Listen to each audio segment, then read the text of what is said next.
Yo apagué. Ángel, ¿cómo estás? ¿Bien? Hola.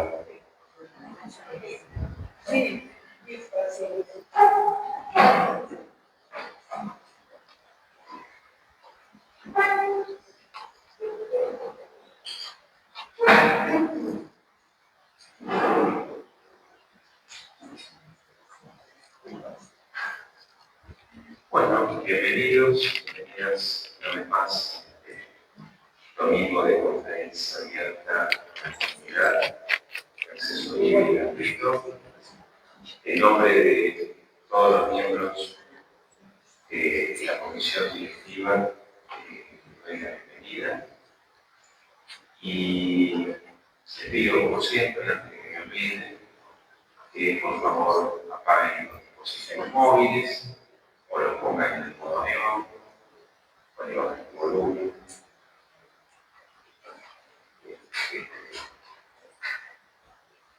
Eso nos hace bien. Un ratito. Bueno, y tenemos la satisfacción, la siempre alegría de recibirlo acá a nuestro querido hermano Gabriel Aguado. Para los que no lo conocen, por ahí no leyeron el currículum brevemente, vamos a contarles un poquito cuál es su formación. Gabriel Aguado es ingeniero, electricista por la Universidad Nacional de Colombia. Actualmente se dedica exclusivamente a difundir y a enseñar la forma de vida del yoga y de su filosofía llamada cultura védica. La cultura védica es una forma de conocimiento y un estilo de vida que se comprende a través del conocimiento llevado a la práctica a través de la realización personal de cada individuo. Parte del conocimiento del profesor Gabriel Aguado transmite es Ayurveda, vida natural, seminario de alimentación, nutrición, clases de cocina Ayurveda, yoga, clases y seminarios de yoga, dhyana, meditación prácticas y seminarios de meditación, mantras y cuencos de la meditación, seminarios y talleres de filosofía védica, cosmología, sutras de conocimiento, Atma, Karma, Dharma, Bhagavan, etc. Astrología para el autoconocimiento. Coautor del libro Psiquiatría, Psicología y Espiritualidad, es docente del posgrado de Salud Mental y Espiritualidad e Intercultura, Hospital Bernardino Rivadavia, Gobierno de la Ciudad de Buenos Aires, es docente del programa de Salud Mental y Espiritualidad e Intercultura, AMA, Asociación Médica Argentina y Ministerio de Salud. Bueno, él tiene su centro, que se lleva por título Centro Atmanya Yoga, ¿cierto? Y bueno, sin más dilaciones, le agradecemos una vez más que estés aquí. Gracias, Juan. Y bueno, te dejo con la concurrencia. Muchas gracias. Muchas gracias. Sí. Por favor. Perfecto. Bueno, creo que todos me escuchan, pero ahora voy a hablar sin micrófono. Cualquier duda después lo encendemos si necesitan. Pero primero que todo, bienvenidos a esta conferencia, a este seminario, lo cual es como, digamos, como un abrebocas de todo lo que es este mundo o esta cultura. Estoy hablando un poco siempre de la tradición del yoga, o lo que es llamada la tradición de la cultura védica, que ya tiene 5.000 años. Es una cultura que se sigue transmitiendo por param, por maestro-discípulo. Yo comparto un poco todo lo que esta tradición tiene para enseñarnos. Lo primero para decir es que este tipo de conferencias es sobre todo para expandir la conciencia. Cada uno de nosotros está en un lugar de la conciencia y la idea de todos nosotros es seguir creciendo a partir de ahí. Mi intención con los seminarios no es que solamente sea algo interesante, que ustedes digan, mira, qué interesante eso, pero no cambie nada, no modifique nuestra vida, sino mi intención sobre todo es que este seminario realmente pueda transformar o cambiar nuestra vida. La diferencia entre una persona intelectual y una persona sabia es que un intelectual tiene muchísimo conocimiento. Yo les aseguro que todos acá tenemos mucho conocimiento, hemos leído muchos libros, pero también sabemos la gran diferencia que hay entre tener conocimiento o realmente realizar el conocimiento. Tener 20 libros de meditación y de paciencia es relativamente fácil, pero ¿hasta cuánto estoy cultivando esto? Entonces, estos seminarios, más que cambiemos incluso la manera de pensar, es que logremos llevarnos algo de inspiración para cambiar un poco nuestras vidas. El título del seminario de hoy dice Principios del Yoga para un entrenamiento mental integral, volviendo al estado natural del ser. Ya el título tiene muchas pistas en lo que vamos a hablar hoy. Está hablando de principios. Principios tiene que ver con, es importante estar en alineamiento con ciertos principios, con ciertas leyes universales. Así a ustedes les guste o no, hay una ley física que es la ley de la gravedad.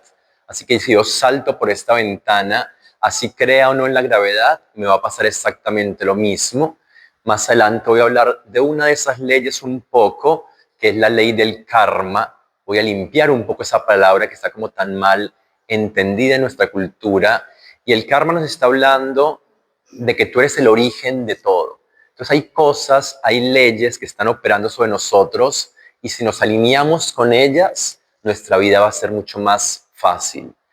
Yoga, en un sentido, es una metodología de crecimiento espiritual, es un camino espiritual.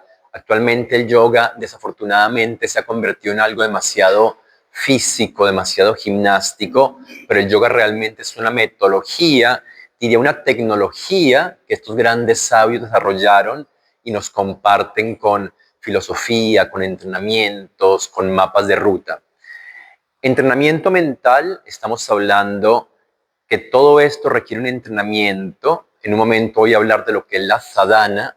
Sadhana tiene que ver con nada de esto se logra por un don divino, sino hay que entrenarlo adecuadamente. Si ustedes ven, por ejemplo, un deportista de alto rendimiento, la persona tiene una fe, pero esa fe no solamente se puede quedar en palabras. Un deportista de alto rendimiento durante muchos años, disciplinadamente, día por día, ha entrenado algo. Ustedes, este tenista que ven tan fácil darle a una pelotita, detrás de eso hay mucho entrenamiento en el sentido saludable, mucho sacrificio. Entonces, sadhana, en algún momento voy a hablar de ello, es que todo el crecimiento espiritual, si no lo estamos entrenando constantemente, diariamente, no van a suceder las cosas como queremos que sucedan. Yo diariamente escucho muchos alumnos un poco quejarse de que su mente opera sola, de que les gustaría que su mente les hiciera un poco más caso. Y mi pregunta es, bueno, ¿cuántas horas estás entrenando por día para que suceda de esa manera? Entonces, generalmente queremos que algo ocurra de una manera adecuada, pero no entrenamos adecuadamente. Entonces, esa palabra entrenamiento implica justamente eso, que hay que tener una disciplina diaria para que las cosas dentro tuyo sucedan de la manera que tú quieres.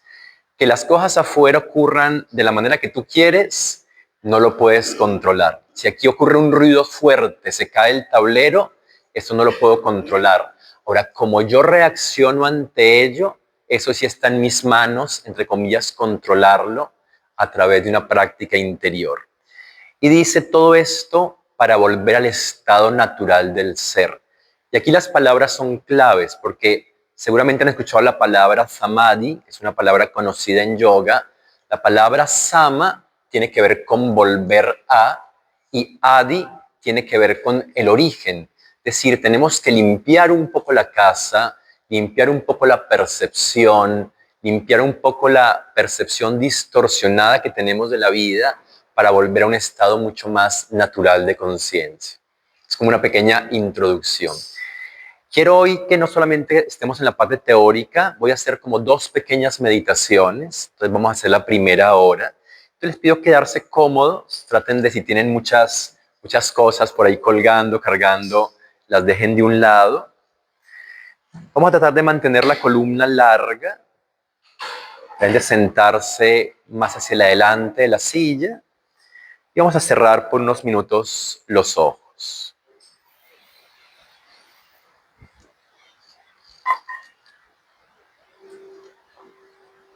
Parte de estos entrenamientos que estoy hablando es el entrenamiento de la atención. Entonces te voy a pedir que observes dónde está tu atención en este momento.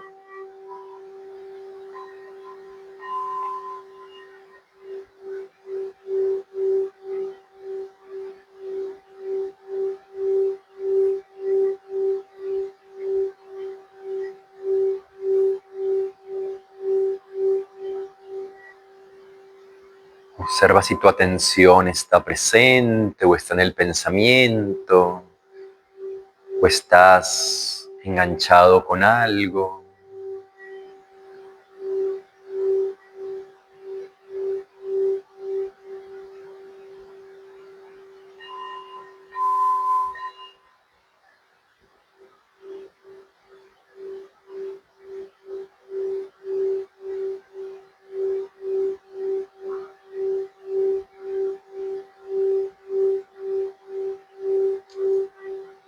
Y de donde esté tu estado atencional, trata de irlo trayendo a la respiración. La técnica es simple, simplemente si te vas al pensamiento, si te vas a otro lugar, vuelves a tu respiración.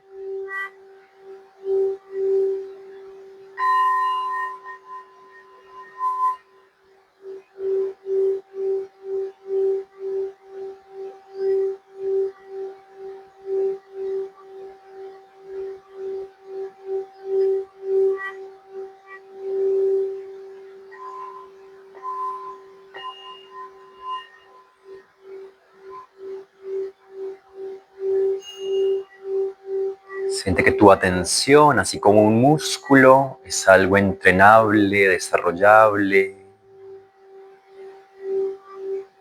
Una mente no entrenada es una mente compulsiva que salta de un lugar al otro. Con estos entrenamientos estamos buscando que la atención esté donde tú quieras que esté, no donde ella quiera.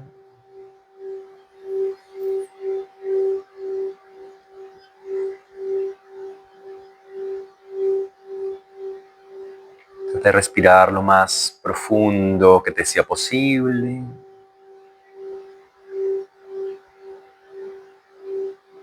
Siempre relajar un poco el cuerpo ayuda a que tu mente esté más presente.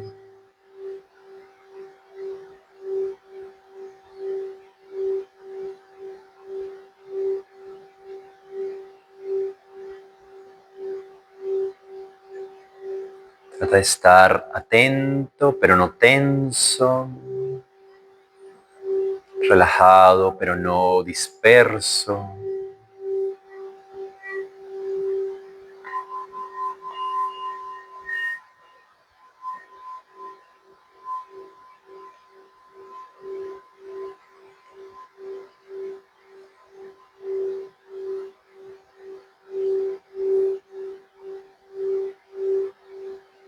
Cuando meditamos, estamos siendo más receptivos a cualquier forma de aprendizaje.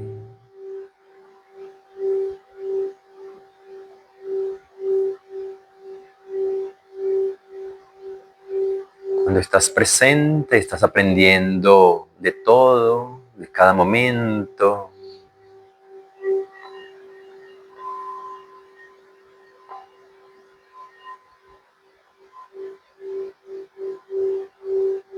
Tomamos las últimas respiraciones de esta práctica inicial de meditación.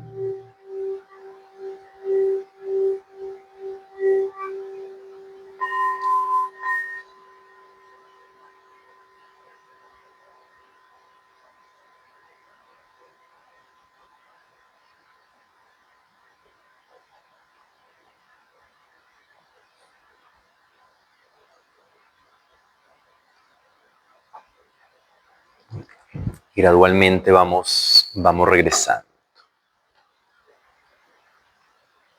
Ya la mente está un poco más receptiva. Una de las prácticas que voy a sugerir hoy es la práctica diaria de la meditación. Ustedes se darán cuenta que al principio, cuando uno medita, la mente no para por un segundo, la mente salta de un lugar al otro.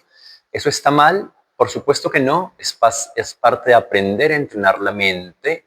Todo proceso real lleva tiempo, lleva meses, semanas de desarrollo, pero no por eso perder un poco la inquietud o la inspiración para hacerlo.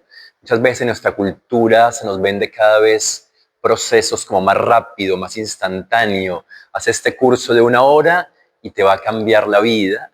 Y hemos dejado de creer en los procesos a mediano y largo plazo. Yo siempre en estas conferencias invito a eso, como a confiar más en los procesos a largo plazo y no tener como tanta percepción milagrosa de que algo nos va a cambiar la vida instantáneamente. Volviendo un poco al título, la última parte del título era volver al estado natural del ser. Aquí comparto una frase. Nada de lo que puedas manifestar o crear en este mundo te va a satisfacer por mucho tiempo, a menos que hayas accedido a la esencia de quién eres. Entonces, nada de lo que encontremos afuera realmente nos va a dar satisfacción por mucho tiempo.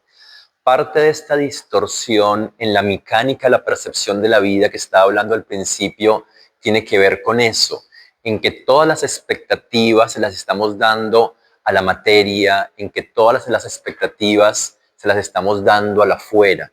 Entonces, parte de este estado perceptivo tiene que ver con soltar un poco tanta expectativa que tenemos en el afuera y entender que el afuera nunca nos va a poder dar algo eterno, porque la cualidad de la afuera, la cualidad de la materia es temporaria, transitoria, finita. Generalmente uno le pregunta a una persona, bueno, ¿qué te hace feliz? Y no te va a hablar de un estado interno de conciencia. La persona te va a hablar, bueno, soy feliz porque tengo este cuenco. ¿Y cuál es el problema de eso? Que en el momento en que este cuenco se pierda, se rompa o no esté con él, voy a ser infeliz. Entonces el punto no es tener o no tener materialmente, sino el grado de desapego con respecto a las cosas. Gran parte de esta tradición nos enseña a soltar un poco el sentido de posesividad. Tratamos de usar palabras no como este cuenco es mi cuenco, esta es mi pareja, porque ese tipo de lenguaje nos da un sentido de posesividad que es el famoso ego extendido. Entonces aquí no estoy hablando de que la materia sea mala, sino hay que ir desarrollando un estado de conciencia en el cual estamos bien en base a algo mucho más intrínseco o interno. Si alguien te llama, disfruta esa llamada. Si alguien te da ese abrazo, disfrute ese abrazo. Pero el punto es que si en algún momento no te lo da, no te pongas triste o afligido, porque has desarrollado algo internamente. Desde las palabras es algo muy simple de entender, pero dentro del desarrollo de cada persona lleva un tiempo entender esto. Es desarrollar un estado interno de conciencia que nos permita ser un poco más desafectados del resultado de lo que está haciendo o está pasando afuera. Entonces, nada de lo que puedas manifestar o crear en este mundo te va a satisfacer por mucho tiempo, a menos que hayas accedido a la esencia de quién eres, a menos que te hayas dado cuenta la esencia de quién eres, más allá de la persona con la que te identificaste. Aquí podemos hablar de que gran parte del sufrimiento humano realmente es autoinfligido. ¿Por qué?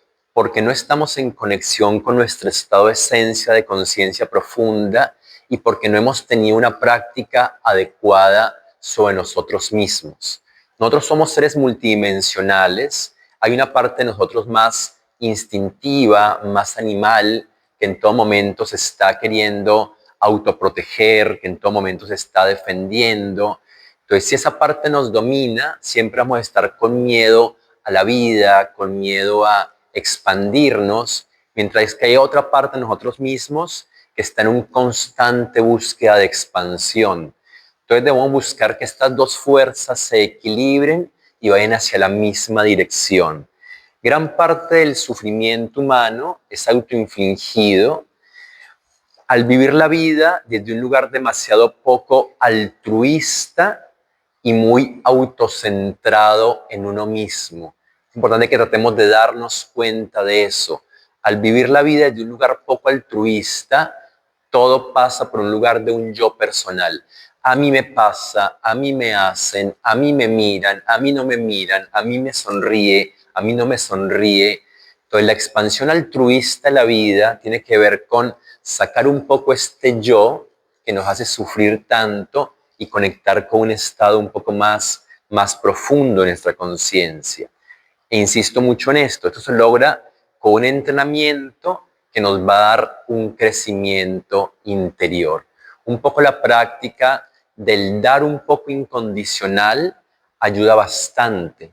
Entonces, una práctica en sí misma es la capacidad de poder dar, pero trata de dar de la manera más incondicional posible.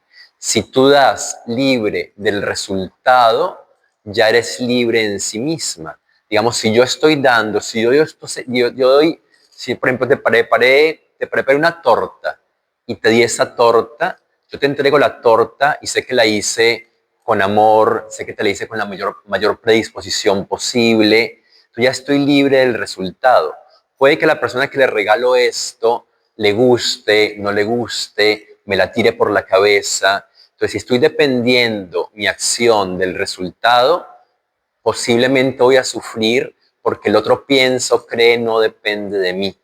Entonces es importante tratar de dar acciones cada vez un poco más altruistas o desidentificadas. Vos sentirte feliz porque amas, porque das.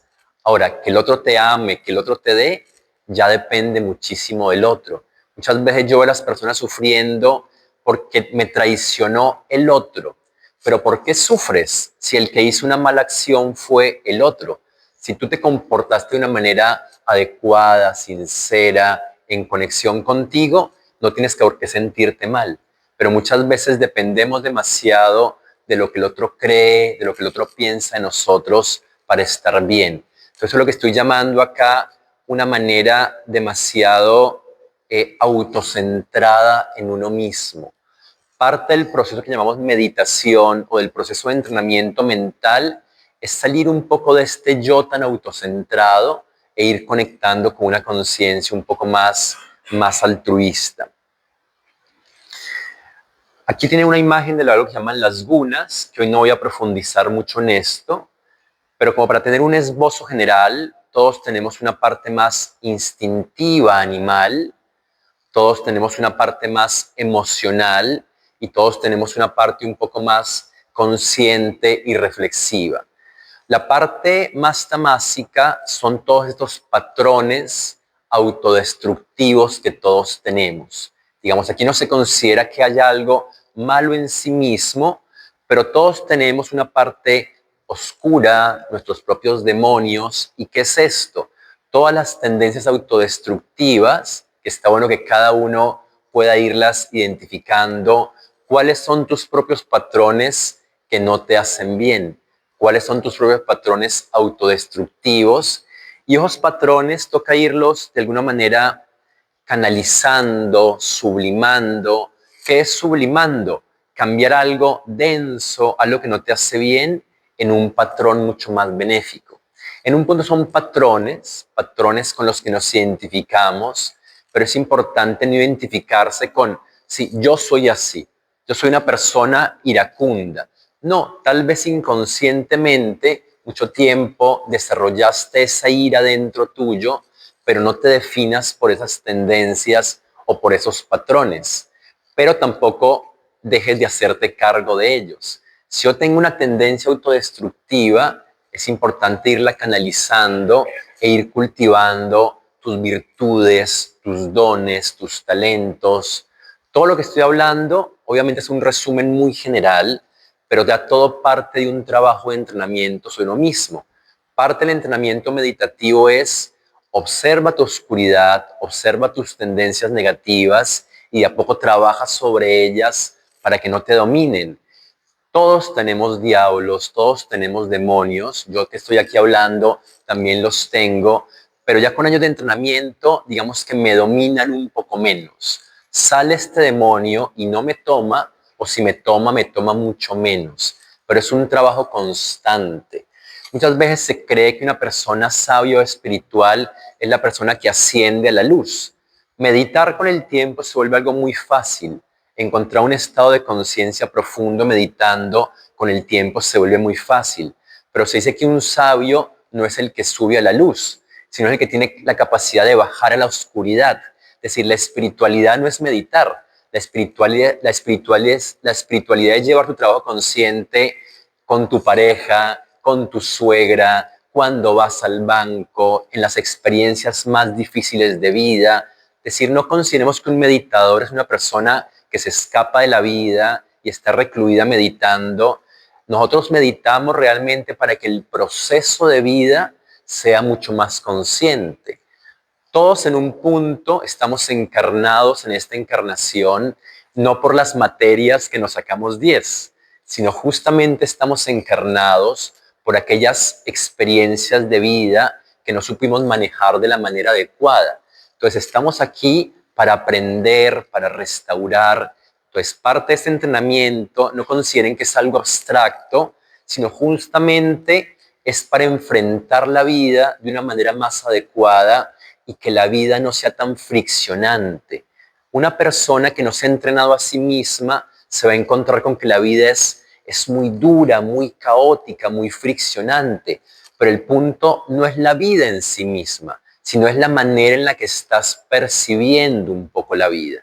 Entonces, todo esto tiene que ver con un poco con ese estado de las gunas. Bien, continuando, ya hablando un poco, estoy como describiendo un poco lo que es el título. ¿Qué es la sadhana?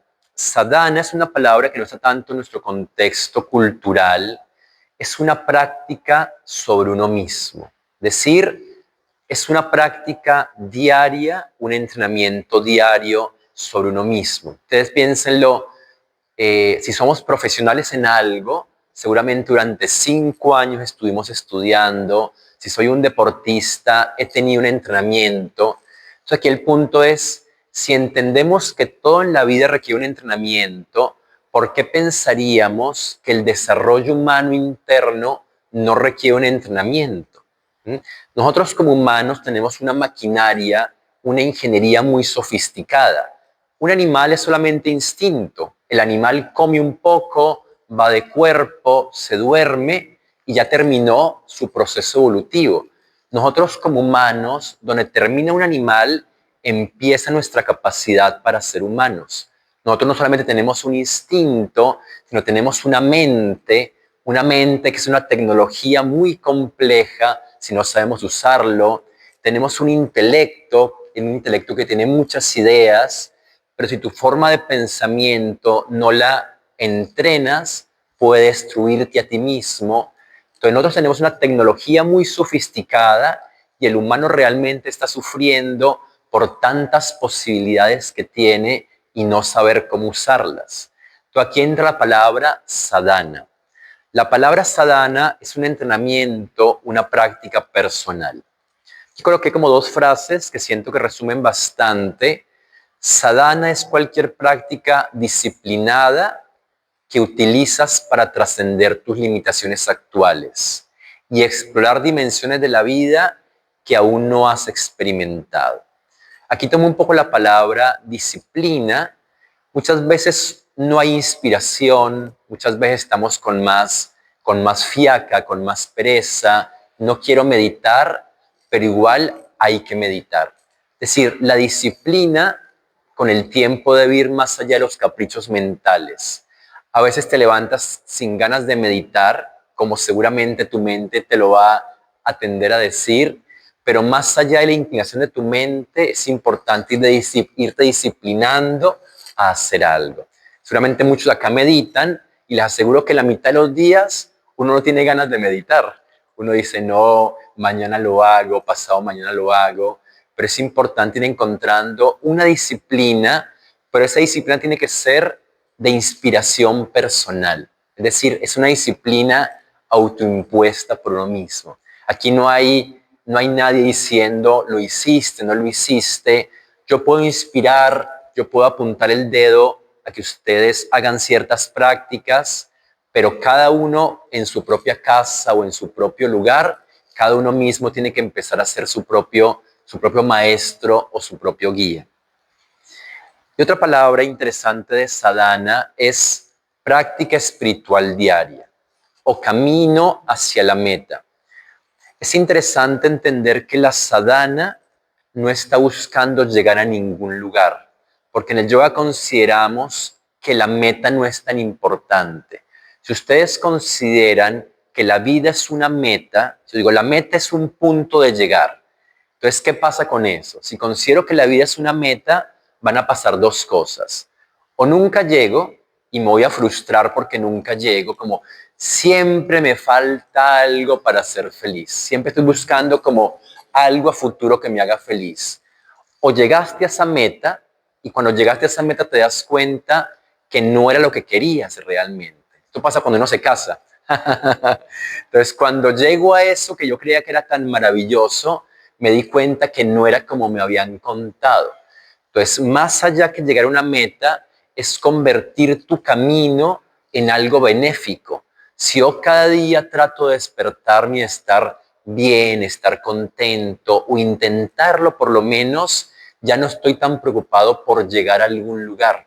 Esta cosa que nos han prometido, un paraíso, un cielo, eso psicológicamente a veces es contraproducente, porque siempre estoy creyendo, no, este momento no es el adecuado, pero cuando esta persona cambie, cuando algo madure, entonces es importante entender que la felicidad, ¿dónde está?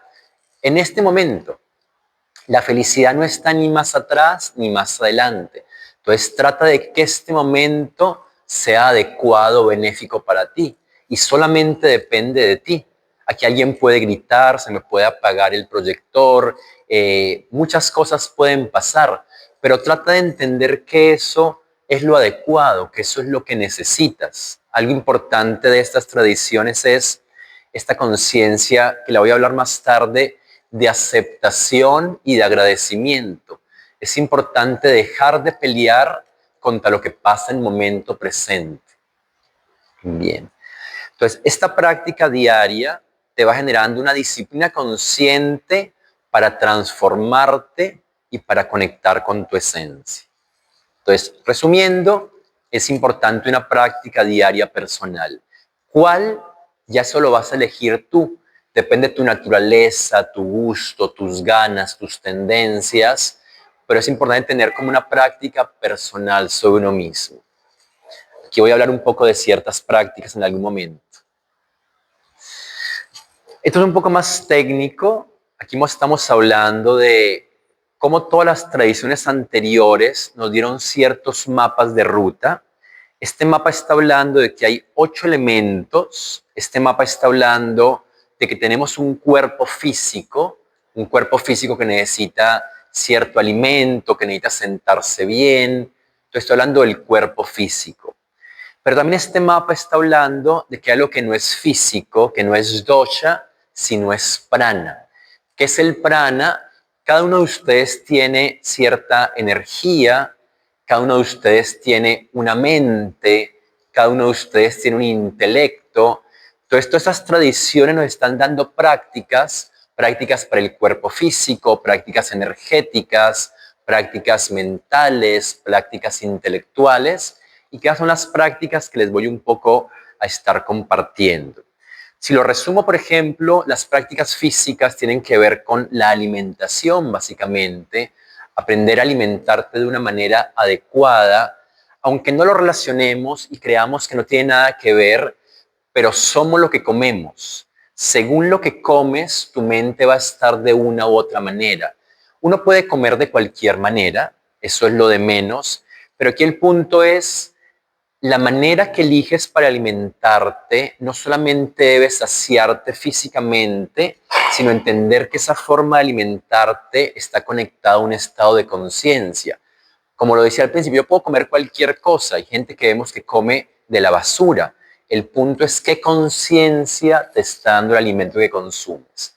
Entonces, prácticas a nivel físico, trata de alimentarte adecuadamente, trata de hacer alguna disciplina corporal. Puede ser yoga, puede ser tai chi, lo que te guste, pero trata de no ser tan sedentario. Cuando uno es muy sedentario, no solamente hay algo en nuestro cuerpo, sino en la energía que se va estancando. Cuando hablamos en términos energéticos, en nuestra cultura es como algo muy abstracto, pero en estas culturas milenarias fue lo que desarrollaron muchísimo.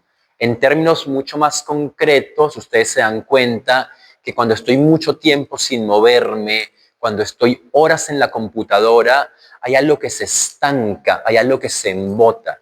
Entonces, algo importante del movimiento es que el movimiento ayuda un poco a mover tu energía. Y cuando tu energía se mueve, tu mente está mucho, mucho mejor. También tenemos prácticas para la mente, que son, por ejemplo, prácticas como la meditación. Tenemos prácticas para el intelecto. Digamos, lo que estamos haciendo ahora es una práctica para el intelecto. Le estamos dando una nutrición adecuada para el intelecto. Entonces, aquí está bueno consumir cosas intelectualmente buenas. Actualmente en las redes puedo estar scrolleando durante horas cosas que solamente van a contaminar tu mente con un montón de deseos. Tratamos de que este conocimiento que estamos compartiendo ahora nos nutra a nivel profundo. Este conocimiento profundo se conoce como jnana en la tradición del yoga, que es la misma palabra de la tradición gnosis. O sea, la gnosis o el jnana no solamente es un conocimiento de la bandera de tal país es azul y verde, sino es un conocimiento del despertar tu propia sabiduría en ti mismo. Otro mapa de ruta es este. En este mapa de ruta, un poco nos estamos preguntando qué es la realidad. Es una pregunta que les pido que se replanteen. Y entender un poco que la realidad no es lo que estoy viendo afuera. Lo que estoy viendo afuera simplemente es el espejo de lo que he cultivado internamente sobre mí mismo. Digamos, esto en sí mismo es todo un seminario. Simplemente como estoy acotado de tiempo hoy, les voy a pedir que reflexionen un poco de esto. Esto está muy conectado con lo que voy a hablar en un momento que se llama karma. ¿Qué implica la palabra karma? La palabra karma, primero voy a limpiar lo que no es. ¿Qué no es karma? Karma no es buena suerte, no es mala suerte, no es fatalidad, no es un destino escrito en piedra. O sea, karma no es ni bueno ni malo, porque partimos que en estas culturas lo bueno y lo malo directamente no existe. Existen experiencias más agradables y existen experiencias más obstaculizantes, pero nunca bueno o malo. Uno dice, a ver, ¿qué es algo malo, por ejemplo? Una persona nació en una experiencia difícil, la que quieran, económicamente, le pasó algo fuerte en su infancia. ¿Eso es bueno o malo? Depende cómo lo tome, depende cómo lo concientice, depende el sentido que tome de ello. Es decir, nada es bueno o malo en sí mismo per se, sino la conciencia con la que lo experimentes. Y por ejemplo, uno diría, karma bueno, nací en una familia que me dio todo, me dio dinero, me dio fama, me dio absolutamente todo. ¿Eso es bueno? Depende. Si no concientizaste eso adecuadamente, puede que te hayas convertido en una persona vaga, caprichosa, que no sirve para nada. Entonces, las experiencias en sí mismas no son buenas ni malas, sino es como las estoy concientizando. Entonces, tu karma, tu realidad exterior, simplemente es lo que has sembrado internamente. Entonces, les pido evaluar esto. La palabra, etimológicamente, la palabra realidad sánscrita viene de la palabra mente y de la palabra intimidad. Es decir, la realidad es algo que parte de ti mismo. Esto que tú ves como realidad externa es simplemente el fruto de una raíz mucho más profunda que tal vez no te acuerdas dónde la sembraste. Pero tú en algún momento, hay muchos tipos de karma. Hay un karma potencial, hagan de cuenta, esto es una semilla y yo potencialmente estoy sembrando esta semilla hoy. Es un karma potencial. Esta semilla va a empezar a crecer, tal vez no te das cuenta, y esta semilla va a dar su fruto. Entonces, ese fruto que tú consideras que es la realidad externa es simplemente lo que has sembrado sobre ti mismo. Entonces, es importante las experiencias, sobre todo difíciles que te pasen, trata de tomarlo desde un sentido amoroso y de crecimiento. Nunca consideres que la vida está en tu contra. Todo lo que te pase, por malo que aparentemente parezca, tiene un sentido de crecimiento para ti. Yo aquí les pido eso. Al principio tal vez es normal, si no tienes un entrenamiento, que maldigas, que putees, que te quejes, que te victimices, que culpes, pero después trata de bajar un poco y de entender que esa realidad está hecha completamente a tu medida. Entonces la realidad que ya es un fruto no la puedes cambiar, pero sí puedes darle un sentido. Pero hay otra realidad que sí puedes cambiar y es una realidad interna que estás sembrando diariamente. Y de ahí viene esta frase: cuida tus creencias y paradigmas porque ellos se convierten en tus pensamientos. Cuida tus pensamientos porque ellos se convierten en tus palabras. Cuida tus palabras porque esto se convierte en tus acciones. Las acciones en tus hábitos. Cuida tus hábitos, ellos se convierten en tu carácter. Y cuida tu carácter porque él se convierte en tu destino. Aquí estamos hablando de otra práctica de mucho autocuidado. O sea, no normalices hablar mal, no normalices maldecir, no normalices quejarte, porque eso sin darte cuenta está generando algo tanto interna como externamente. Y esto que llamamos destino, ningún destino está escrito en piedra. Por fuerte que parezca, cualquier experiencia que le está pasando a cualquier persona, la cultivó, consciente o inconscientemente. Nosotros no sabemos cuál es el destino, pero sí sabemos lo que estamos sembrando. El punto es que una persona con alto grado de compulsividad en sí misma va a empezar a creer que todo lo que le pasa es buena suerte, mala suerte.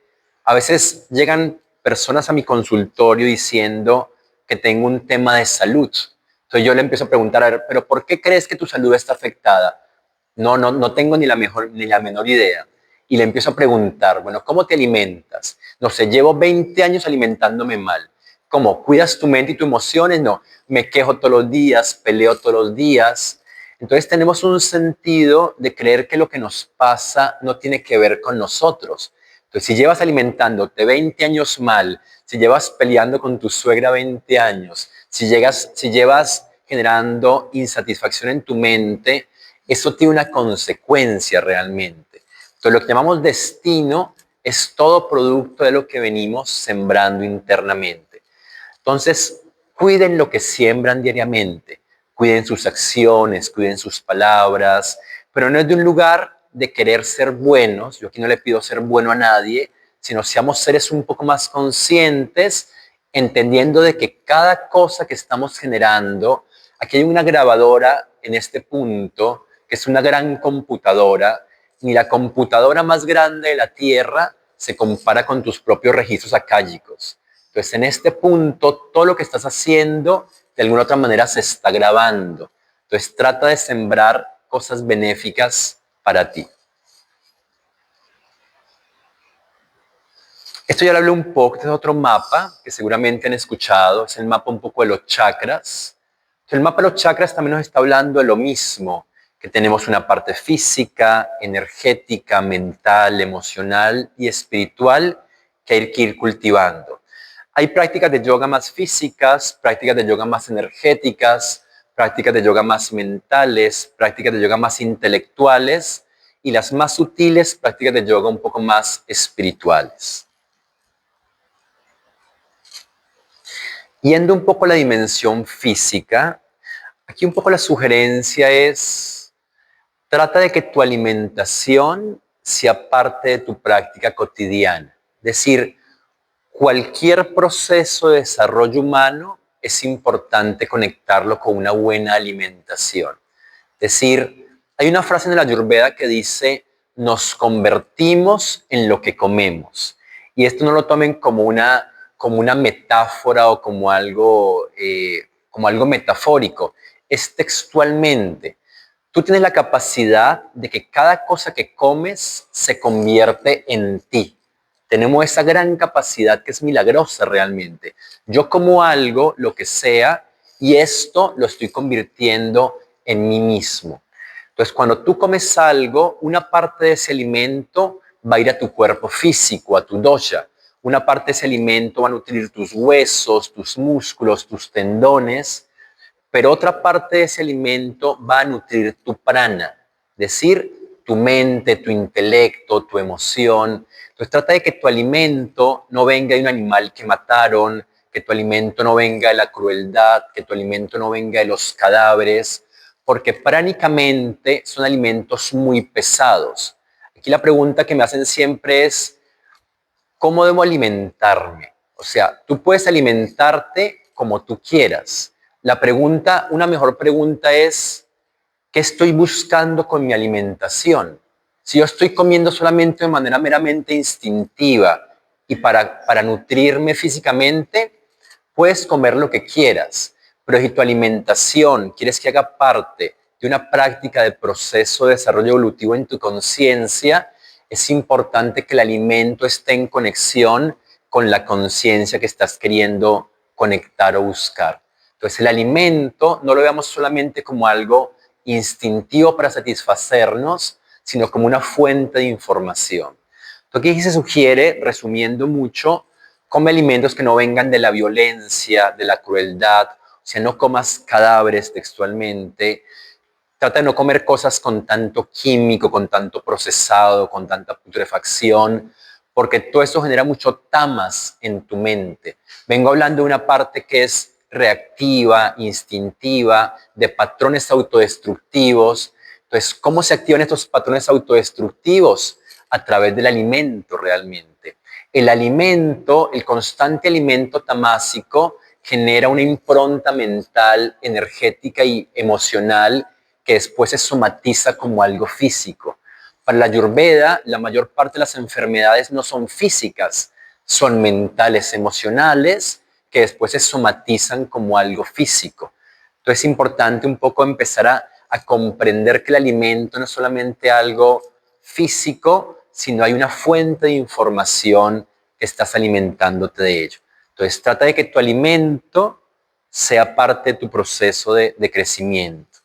No solamente comer por lengua, siente que uno por lengua, con que te guste ya es suficiente. Comer por inteligencia es, ok, esto está rico, pero realmente me hace bien, es un alimento consciente y obviamente es un proceso. Tiene que ver con ir saliendo de comer cosas compulsivamente y comer cosas más inteligentemente.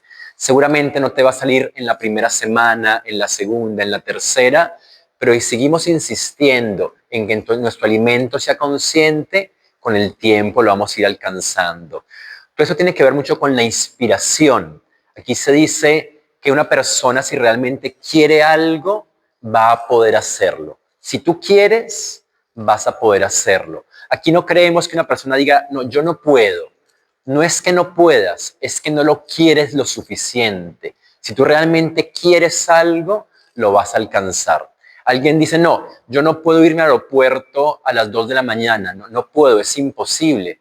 Pero si tienes un hijo y te llaman y te dicen, tu hijo llegó a las 2 de la mañana a Ezeiza, ni lo piensas y ya estás allá. Entonces, lo posible o lo imposible es muy relativo, sino depende de tu motivación y de tu inspiración. Entonces, piensa estas cosas de no, no quiero, no, pero no puedo, no es que no puedas, es que realmente no lo quieres con el suficiente entusiasmo. Y parte de estas conferencias es cada vez más inspirarlos en el proceso de desarrollo espiritual. Debería ser lo más importante en nuestra vida. Tener éxito, no tener éxito, ser famoso, no ser famoso, son cosas que en un punto comparadas con el desarrollo interno son completamente efímeras. Entonces, parte del desarrollo espiritual es cada vez colocar el foco en lo profundo de la vida. Estamos hablando de la dimensión física. Ahora paso a la dimensión mental. Podemos resumir la dimensión mental en el entrenamiento del desarrollo de la mente.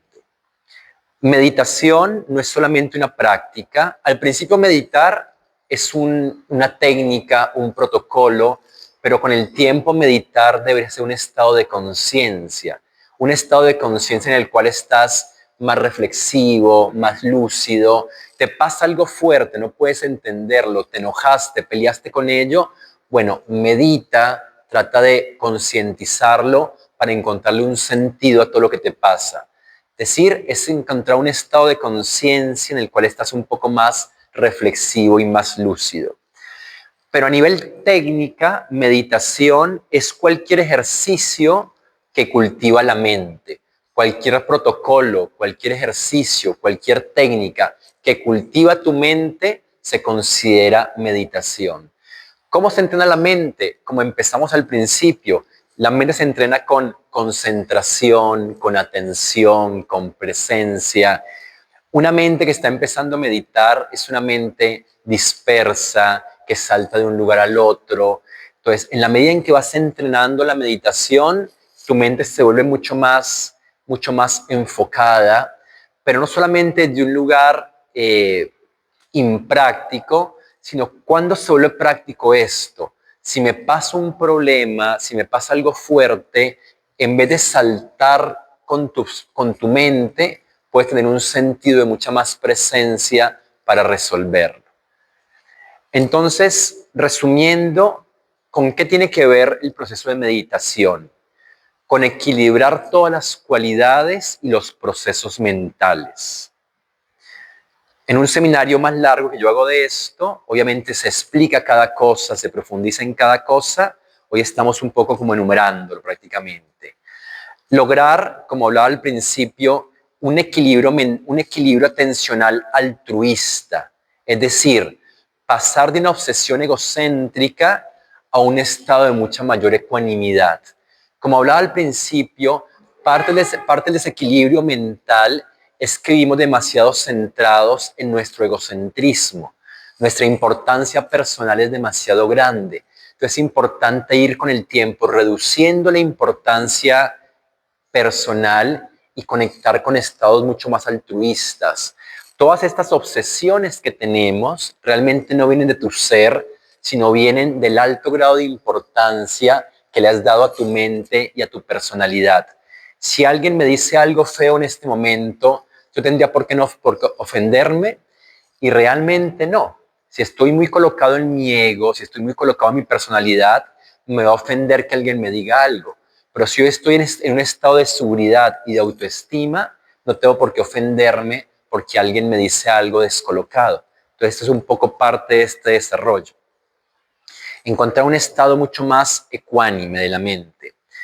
Mejorar la percepción de la realidad. Como hablaba al principio, parte del proceso del yoga no tiene que ver con la acumulación de conocimiento, sino en poder mejorar un poco la percepción, un poco de la realidad. Tenemos una percepción muy distorsionada de la realidad. Estamos viendo las cosas como creemos que son y no como son realmente. ¿Se entiende un poco esto que estoy hablando ahora? Digo un ejemplo práctico. Una persona me llama y me dice, estoy mal porque no me llamó María o porque no me llamó Pedro. Estoy mal porque no me llamó María. Realmente tú no estás mal porque no te llamó esa persona. Eso te lo quiere hacer creer tu ego o tu baja autoestima. Estás mal porque no has conectado con un estado amoroso internamente tuyo y tu baja autoestima te hace creer que estás mal porque no te llamó una persona. Entonces todo tiene que ver con cambiar el estado de percepción.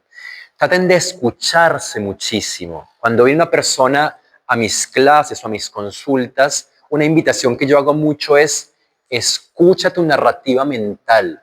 Tu narrativa mental te está intoxicando y no te estás dando cuenta de ello. Tú no estás mal porque el otro no te llamó. Eso es lo que tu ego victimizado quiere hacerte creer. Estás mal porque no has desarrollado un estado interno que te hace creer que necesitas que el otro te llame para estar bien.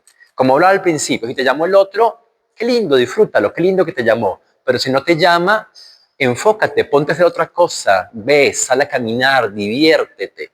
Entonces es importante salir un poco de este estado mental, un poco obsesivo, egocentrista, y cambiar un poco la percepción de la realidad. Aquí muchos me dicen, pero eso suena muy difícil. No es fácil ni difícil.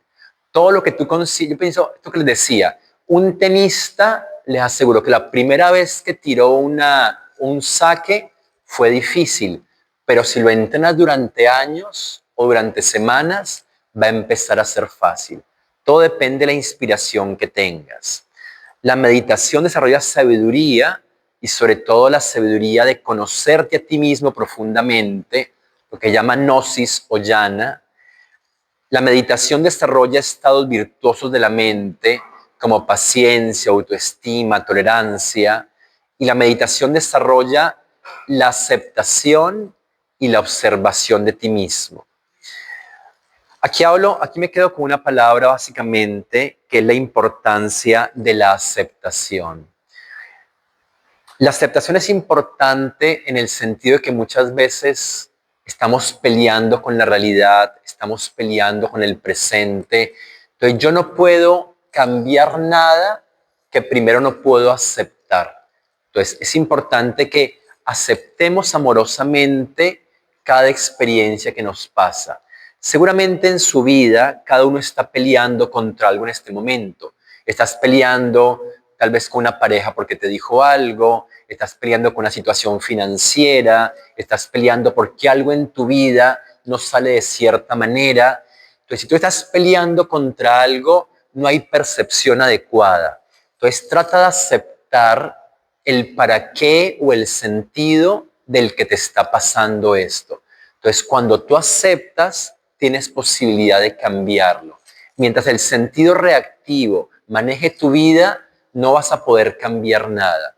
Y si no acepto, no puedo cambiar y voy a pelear contra ello. Y pelear contra ello es seguir reproduciendo el karma, que fue justamente el karma que viniste a cambiar en esta encarnación. Es decir, muchas veces las personas quieren que su vida cambie, pero no quieren cambiar ellos. Entonces, justamente el karma nos invita a lo que la vida te presenta y no te gusta, no busques que el otro cambie. Busca entender qué puedo cambiar yo en mí mismo para que la vida todavía me presente estos espejos o estas situaciones. Entonces es un trabajo de tiempo que se logra con práctica adecuada. Entonces acepta profundamente cada cosa que te pasa en tu vida. Y esta aceptación, recuerden que no es un sentido pasivo o resignado. Aceptar no es, y bueno, así me toca a mí. No, aceptar es tomar responsabilidad. Entonces, ¿qué es tomar responsabilidad? Responsabilidad, etimología, responsibility. Responsabilidad es responder con habilidad. Si yo acepto, voy a poder responder. Si no acepto, no me voy a creer en la capacidad de responder. Entonces, si yo acepto, voy a tener la capacidad de responder frente a algo. Si no acepto, ¿qué va a pasar? Me victimizo o culpo a alguien. Y eso es gran parte de la reproducción del karma humano. Me pasa algo, me victimicé. No vas a poder responder. Me pasa algo, tú eres el culpable de lo que me pasó. Tampoco vas a poder responder. Entonces, karma es que hacerte cargo, aceptar, tomar responsabilidad consciente o amorosa. Muy bien. Bien, tu entrenamiento de la mente, aquí estamos viendo una imagen como muy certera, que es vaciarnos un poco, es vaciarnos de tantas creencias, hábitos. Así como disparador, aquí les dejo simplemente una frase. Cada vez que están experimentando la realidad, están parados en un punto de percepción para experimentar la realidad. Por ejemplo, una persona que me está diciendo, yo siempre digo un poco el mismo chiste, dos vendedores van a África y un vendedor dice, qué mal negocio África, nadie se pone zapatos. Eso es un punto de percepción de la realidad. Qué mal negocio, nadie se pone zapatos. Y esta persona cree que es la realidad única. Otra percepción dice, qué maravilla, nadie tiene zapatos, entonces voy a poder vender un montón. Entonces se entiende, es la misma realidad, pero es desde donde te estás parando para percibirla. Entonces, si no te gusta la realidad que estás experimentando, no quieras que cambie la realidad. Cambia tu punto de percepción de la realidad. Esto los chamanes en culturas como los toltecas dicen, cambia tu punto de encaje. ¿Qué es cambiar el punto de encaje? Estás viendo algo desde acá. Y si no te gusta, mueve tu punto de percepción, lo cual es algo que no le gusta a tu ego, porque tu ego es algo demasiado fijado realmente. El ego dice, no me llamó y estoy mal. Cambia tu punto de percepción de la realidad para que la realidad cambie. Entonces, lo importante de la meditación es que nos vacía de tantas fijezas, de tantos programas como creencias, emociones, pensamientos. Entonces, hay que ser seres mucho más permeables, mucho más flexibles, no seres tan condicionados a una estructura. Paso ya a la dimensión del conocimiento, es decir, cómo nutrimos el intelecto con un conocimiento adecuado. Entonces, nútrete de textos, de conocimientos adecuadamente, dedica unos minutos diarios a la lectura de textos que consideres adecuados, de sabiduría, pero no te quedes solamente en la lectura, sino trata de preguntarte cuánto de esto que estoy leyendo puedo estar realizando en mi vida. Lo que decía al principio, todos seguramente tenemos mucha más información de la realización que tenemos. O sea, el problema no es que falte conocimiento, es que falta realización. Médico cardiólogo que sabe todo el corazón, pero fuma, toma, se intoxica, ¿es intelectual? Seguramente es intelectual. ¿Es inteligente o sabio? No, es tonto, porque no tiene un trabajo interno para desarrollar su sabiduría. Entonces, si tengo conocimiento, ¿me hace sabio? No. ¿Qué me hace sabio? Un trabajo de autocontrol sobre la mente que me permite vivenciar o comprender o realizar el conocimiento. Entonces, el fundamento del Jnana Yoga no es la acumulación de conocimiento, sino la realización de la misma. El conocimiento es la puerta de entrada. Hoy yo les estoy compartiendo un montón de conocimiento, pero si de esto ustedes no toman una pequeña semilla y les sirve de inspiración para cambiar, no sirve absolutamente nada. Entonces mi intención, mi deseo es que algo de esto, así sea una palabrita de esto, les quede y ustedes eso lo siembren y algo puedan mejorar en su vida. Cuando de la ley del karma ya hablé un poco, por tiempo no voy a hablar mucho. Karma está hablando, recuerdo metáforas para que nos den ideas del eco que me devuelve. Si estoy en una montaña y grito, ese sonido se me va a devolver. Lo que siembras, cosechas. Entonces recuerda que todo lo que te está pasando en tu vida, de una u otra manera lo has sembrado. Entonces tómalo, acepta, toma responsabilidad y trata que cada experiencia en tu vida te ayude a crecer. Tu ego no te va a dejar verlo, pero si logras aplacar un poco tu ego, tu mente, hay una conciencia mucho más profunda que sabe, que tiene la sabiduría para entender para qué te pasa cada cosa en la vida. Cuando en yoga hablamos de conocimiento, de jnana, de gnosis, no es un conocimiento de libro, es un conocimiento interior que vas desarrollando con el conocimiento adecuado y con la práctica meditativa. Entonces es un conocimiento que está despierto, que está atento. Cada uno de ustedes, cuando está más lúcido, más despierto, somos potencialmente muy sabios. Entonces, este conocimiento que estoy hablando tiene que ver con eso, con entiende que cada cosa que te está pasando tiene un sentido profundo para ti. Si lo puedes tomar, concientizar y encontrar un sentido, vas a encontrar un profundo sentido de crecimiento. No te quedes con esta cosa de esto es bueno o esto es malo. Trata de salir un poco de la percepción, uy, esto es bueno, me quedo con ello, uy, esto es malo, lo rechazo. Eso es vivir media vida.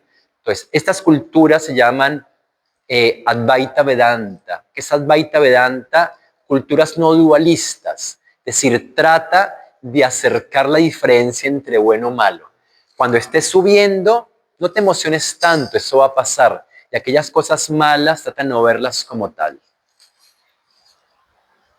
Muy bien. Y aquí la última palabrita, ya nos queda poco, es el cultivo de la fe. Es el cultivo de la fe.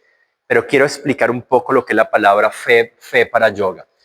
Ahí se cortó un poco la lámina. La palabra fe en yoga es estrada. La palabra estrada no es una fe como una suerte de creencia, no es una fe de creer en algo que no sabes. Si yo creo en... No, esto no es la fe que estamos hablando ahora. Esta fe tiene que ver más con una confianza interior que has desarrollado con la práctica. Yo les hablaba al principio de un deportista de alto rendimiento. El tipo empieza el partido y dice, tengo fe, tengo convicción, voy a ganar el partido. Pero les aseguro que si esta persona no lleva entrenando 20 años, esa fe no va a poder ser posible bajarla a términos concretos. Entonces, la fe que estoy hablando ahora es una disciplina que cultivas a través de la práctica, que va desarrollando un sentido interior. El tenista tiene fe, tiene confianza, que es la traducción tal vez más adecuada para estrada, porque lleva haciendo una práctica adecuada sobre mí mismo. Yo tengo fe en mi salud porque tengo una práctica adecuada en mi alimentación, en mi mente, en mi emoción. Entonces, de ahí tengo una fe adecuada en que vengo practicando adecuadamente. ¿Por qué personas van tan afanadamente a hacerse exámenes? El examen de la salud, el examen de la próstata, el examen de esto, porque internamente o inconscientemente saben que no están haciendo cosas adecuadas. Entonces, si estás haciendo cosas inadecuadas, vas a vivir en incertidumbre. Esta fe está asociada a una palabra que se llama Hridayat, que es pensar con el corazón o sentir con el corazón. Es decir, es empezar a estar en conexión con un estado de conciencia que va más allá de lo mental. Tal vez si no has practicado lo suficiente, al principio puede ser un poco abstracto esto para ti, pero es importante aprender a percibir la vida más allá del proceso mental. El proceso mental siempre te lleva a un constante sufrimiento, pero más allá de eso hay una fe, una confianza, un sentido más profundo que es un estado de confianza que podemos ir todos despertando. Esta fe también en la tradición judía se conoce como emuná. Esta fe, esta emuná, se define como una certeza absoluta que nace de la experiencia espiritual y el conocimiento profundo. Es decir, no es algo hippie, no es algo abstracto, no es algo decir, sí, yo confío, es algo que van haciendo con el tiempo y con la práctica, sumando la experiencia espiritual y el conocimiento profundo. Última lámina, y abro un momentito preguntas.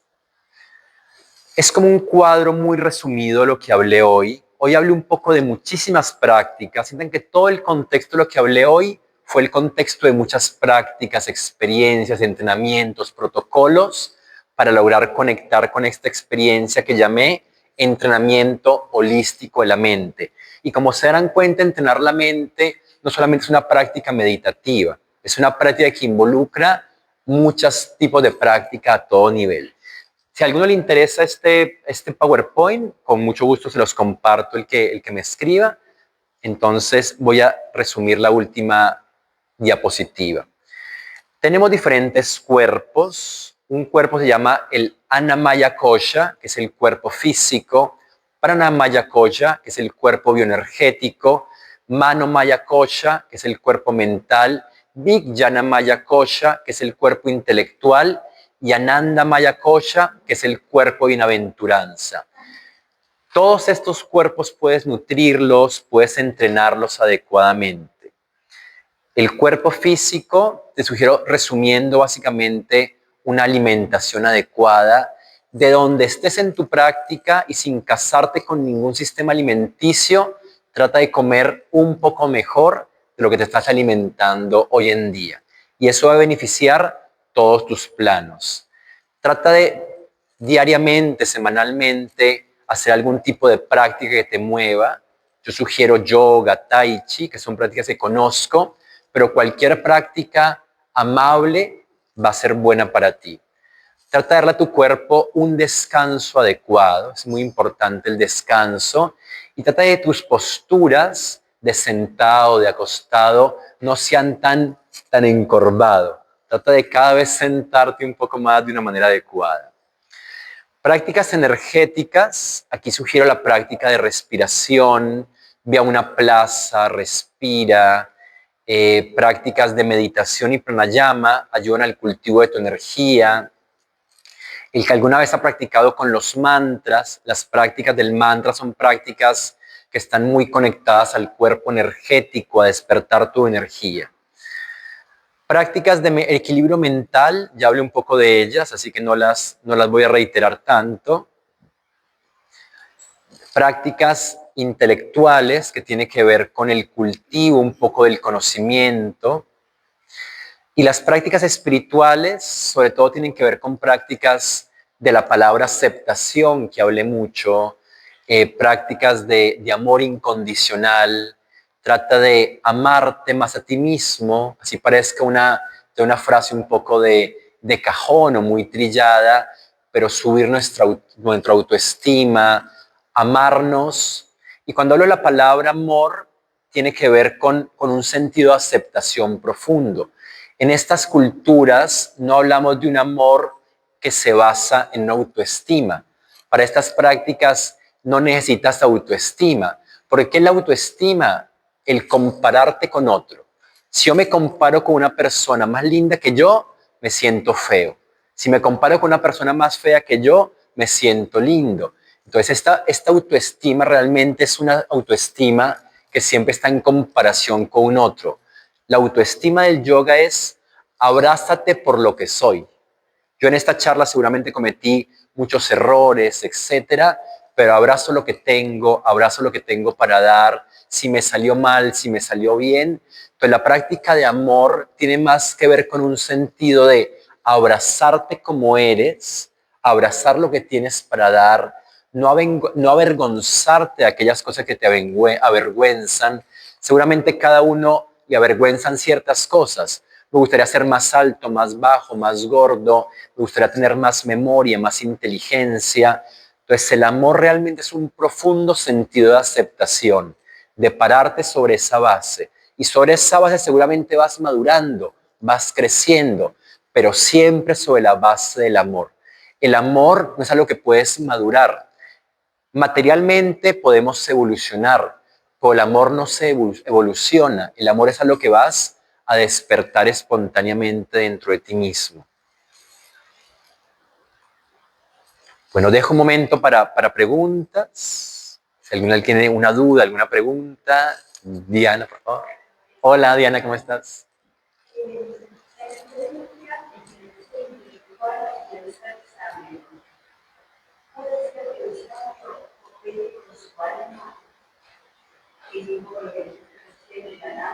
Correcto.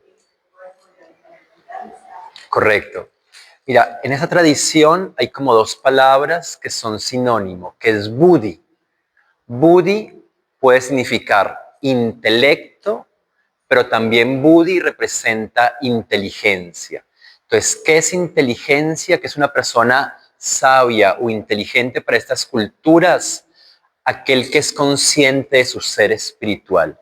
Es decir, cuando una persona trascendió el ego y está más en contacto con su conciencia espiritual, esto ya le da una suerte de inteligencia o de sabiduría. En estas culturas, ¿qué es la palabra moja? La palabra, un moja, un moji, es una persona loca. Pero ¿qué es un loco para la cultura del yoga? Un loco es el que no sabe quién es realmente. Es decir, saber lo que eres realmente es ser consciente de tu estado espiritual. Y yo soy consciente de que soy un alma espiritual, lo realizo. Entonces, esa realización consciente, en mayor o menor medida, es lo que te da sabiduría o inteligencia. Una persona intelectual tiene mucho libro, mucho conocimiento, pero no ha despertado su ser interior realmente. Entonces, repite frases, puede hablar muy bonito, puede ser muy versado, repetir poemas, repetir textos, pero si no es amoroso, si no es servicial, si no tiene un sentido empático con las personas, realmente no ha conectado con su sabiduría realmente. Entonces puede ser una persona, un campesino, que tenga muy poco conocimiento, pero es amoroso, cuida las plantas, es empático con los demás, tiene mucha más sabiduría e inteligencia que la persona que es un filósofo con 50 años de universidad, pero arrogante. Entonces, el cultivo de la sabiduría tiene que ver más con el desarrollo de tu virtud, de tu amorosidad, de tu servicio, que con tener mucho conocimiento intelectual que no te lleva a ningún lugar. Entonces, aquí decimos que para entender toca desarrollar tu virtud. Tú te puedes leer muchos libros, pero si no eres virtuoso, por más que leas, por más que intentes, no vas a entender. Ahora, si eres virtuoso, amoroso, ya hay un punto que estás comprendiendo e entendiendo por tu propia virtud. Entonces, es la diferencia entre un intelectual y entre un sabio realmente, ¿no? ¿Tú vas a preguntar algo? Por supuesto. Sí, por supuesto. Una es si yoga realidad con Dios. Y la otra, la meditación mejor, si tomamos después la mente, ¿qué es? Espérate, si no, no me voy a acordar. Entonces, mira, yoga realmente es conectar con un estado mucho más profundo, ¿correcto? O sea, yoga y religare en un punto son lo mismo, que reconectar. Reconectar con un estado de conciencia mucho más profundo, que le puede llamar Dios, le puede llamar Om, le puede llamar Tao, pero yoga en un punto es un camino que te ayuda a conectar con esa conciencia mucho más profunda y ya cada tradición la va a llamar de una manera diferente. Yo te sugiero meditación, ve encontrando la forma de meditación que más te convenga. Como yo hablaba al principio, meditación con el tiempo es un estado de conciencia. Entonces uno puede meditar con mantras, uno puede meditar en silencio, uno puede meditar con cierta forma específica. Lo importante en principio es que esa forma de meditación te ayude a enfocar o aplacar tu mente. Puedes meditar en la acción, correcto. Haciendo las cosas, incluso hasta lo cotidiano. Correcto.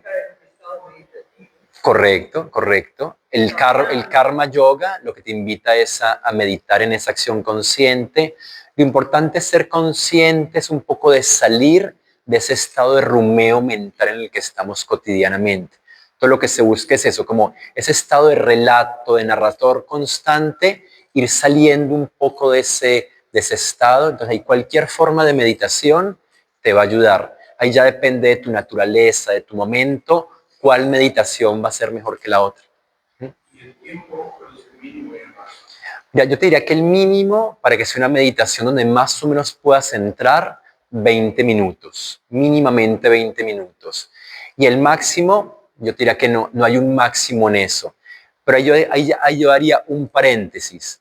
La idea con el tiempo, si tu práctica es adecuada, es que cada vez medites menos. Es decir, hay personas que se dicen, estoy muy orgulloso porque estoy meditando 15 horas por día, pero mi vida es un desastre.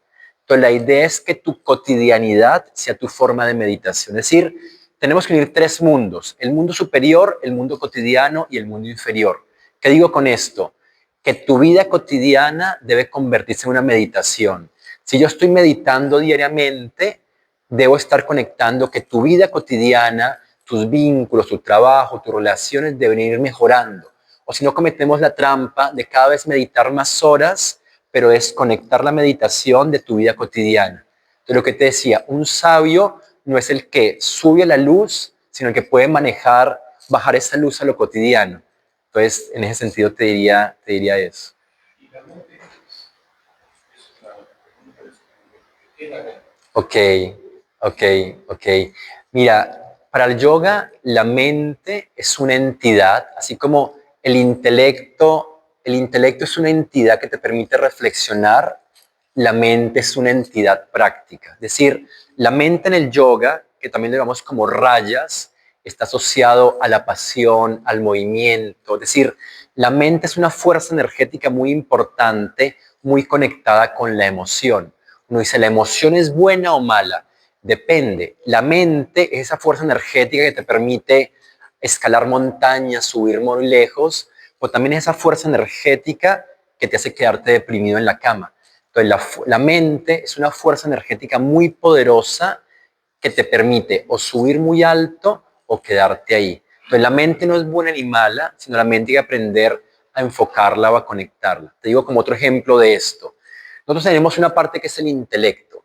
El intelecto te da dirección, claridad, guía. O sea, el intelecto te dice a dónde quieres ir. Pero ¿qué te da la mente? La mente te da la energía, la emoción, la pasión. La mente es la energía electromotriz que te permite hacer cosas. Y esta es la fuerza magnética que te permite tener una dirección. Entonces debo pensar, direccionar, tener una claridad y después esta fuerza motora mental es la que te permite dirigirte hacia ahí. Lo que te permite levantarte a la mañana realmente es tu proceso rayásico. Cuando uno está un poco con la mente desubicada, esa mente, ese proceso energético no se ubica adecuadamente. Entonces la mente es esa entidad rayásica que toca entrenarla adecuadamente para que se ubique donde tú quieras que esté. Hay un mejor mapa, porque mucho, ¿no? Ok, sí. Yo te diría en ese sentido, resumiéndote mucho, el mantra es aquel que tú mismo creas y te dices. O sea, el mantra es el que mejor resuena para ti e incluso el mantra con el tiempo es aquella frase, aquella palabra que tú te dices y sientes que te inspira, que te mueve. Yo te digo, a veces el mantra te lo da un maestro que te conoce, pero también tú mismo eliges ese mantra que sientes que te mueve, que te inspira. A veces una simple frase motivadora puede ser el mejor mantra para ti.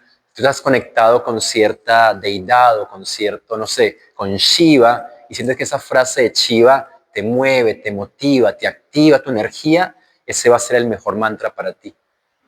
Dale, con todo gusto. Correcto.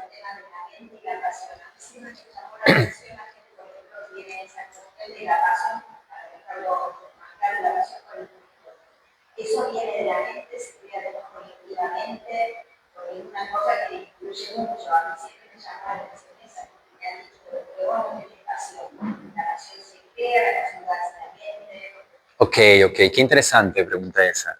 Mira, en esas culturas se dice que todo parte del deseo. Sí, eso sería también un tema para hablar. O sea, todo parte de tu deseo. O sea, si tú tienes un deseo muy fuerte en algo, eso con el tiempo lo vas a traer. Entonces, todo parte de tu deseo.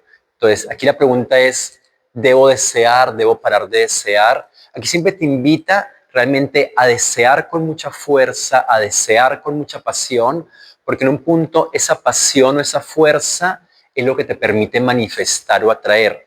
Lo que te invita en estas culturas es que trata de que una vez desea con mucha pasión, pero trata de desapegarte un poco del resultado del deseo, porque eso es lo que te puede volver obsesivo o caótico. Es decir, yo voy a meter un gol, o sea, yo estoy en esta charla, trato de involucrarle, de meterle pasión, de meterle ganas, de meterle deseo. No es que yo llegue acá, bueno, la charla de yoga. Yo trato de estar involucrado porque me gusta, porque me apasiona, porque esto me inspira realmente. Si yo voy a meter un gol, métele toda la pasión para meter ese gol.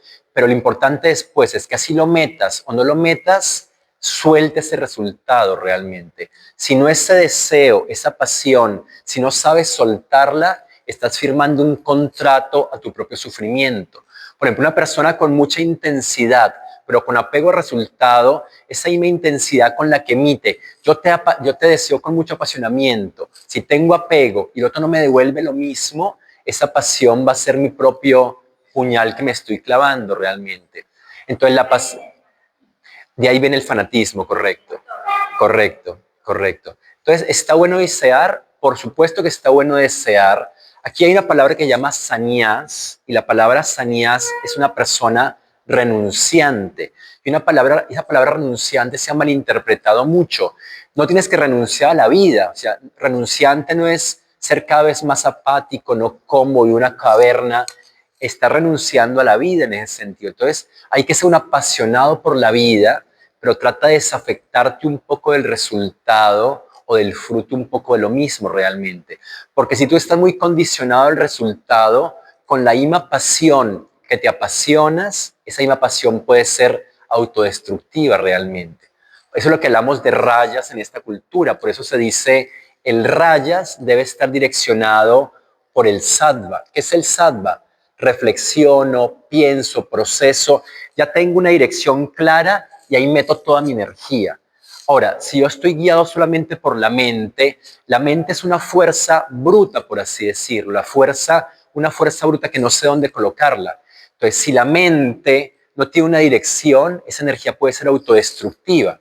Entonces, por eso se dice, trata de que tu deseo esté en conexión con tu camino espiritual, direcciónalo con un intelecto adecuado y canalízalo con una mente adecuada realmente.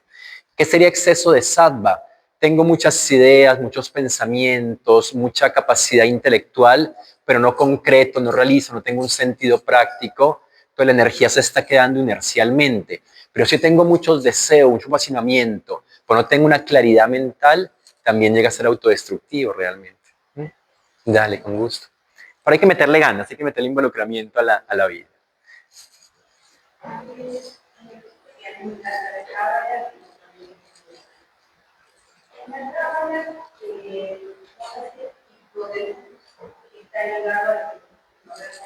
¿Me hablas un poquito más fuerte, perdóname? ¿Me hablas un poquito más fuerte que no te entendí lo último? Que es hablar con Dios, y la emuná que vos nombraste es fe quebrantarte, saber que está diciendo Dios y no que corresponde a tu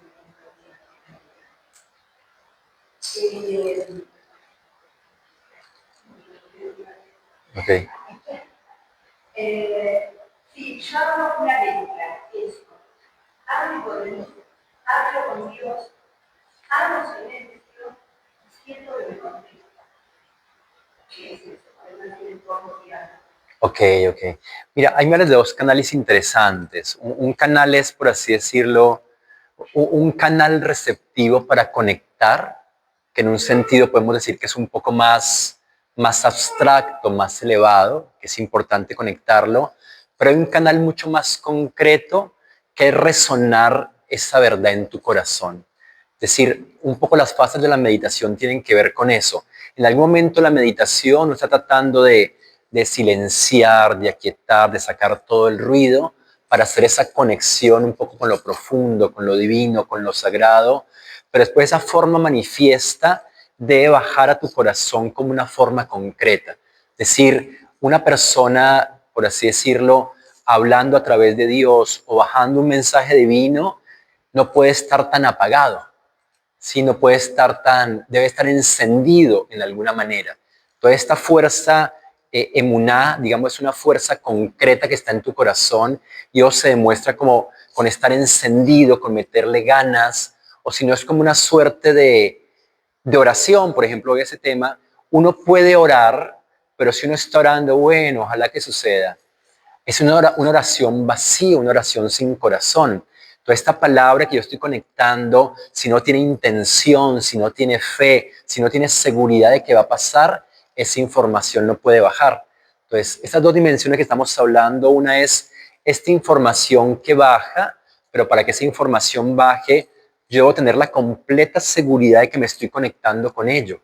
Decir, yo aquí me puedo conectar con algo divino si tengo la fe interna de que eso divino está dentro de mí, que realmente está dentro tuyo. Pero si yo estoy pidiendo algo, pero en un punto no creo, lo hago de dientes para afuera, no va a funcionar realmente. Entonces, un canal de cuando tú pides algo, créelo como si ya existiera. O sea, no te debe caber la mejor duda, pero después debes estar receptivo a cómo esa información se va a manifestar en tu vida. Es decir, es un canal de recepción, de entender que hay cosas que van a bajarte si estás atento, pero debes manifestarlas de corazón. Entonces, en un sentido, son esas dos dimensiones. Muy bien. Bueno, dejamos hasta acá para que no sea tan largo para ninguno. Muchas gracias por la compañía, por estar acompañándonos. Muchas gracias. Bueno, Rafael, en nombre de esta casa y de todos los presentes, quiero agradecerte esta hermosísima charla que nos has ofrecido. Mucho gusto. Siempre nos has dejado conceptos para reflexionar, ¿no? Y dicho con ese... ¿No se escucha? Bueno, que nos han dejado conceptos para reflexionar y creo que con ese tono tan cálido y tan armonioso que tenés para decir las cosas. Así que bueno, le damos las gracias. Muchas gracias, Alba. Y vamos a despedirlo con un aplauso. Muchas gracias. Gracias por la invitación. Quiero comentarles que el próximo domingo no vamos a tener actividad porque se va a llevar a cabo el día sábado, domingo y lunes una actividad del día de hoy. Así que sí nos esperamos para el otro domingo, donde el doctor Carlos Palma va a dar una conferencia sobre la historia de la sociedad teosófica. Es un investigador y creo que va a valer la pena escuchar esta investigación. Bueno, gracias a todos.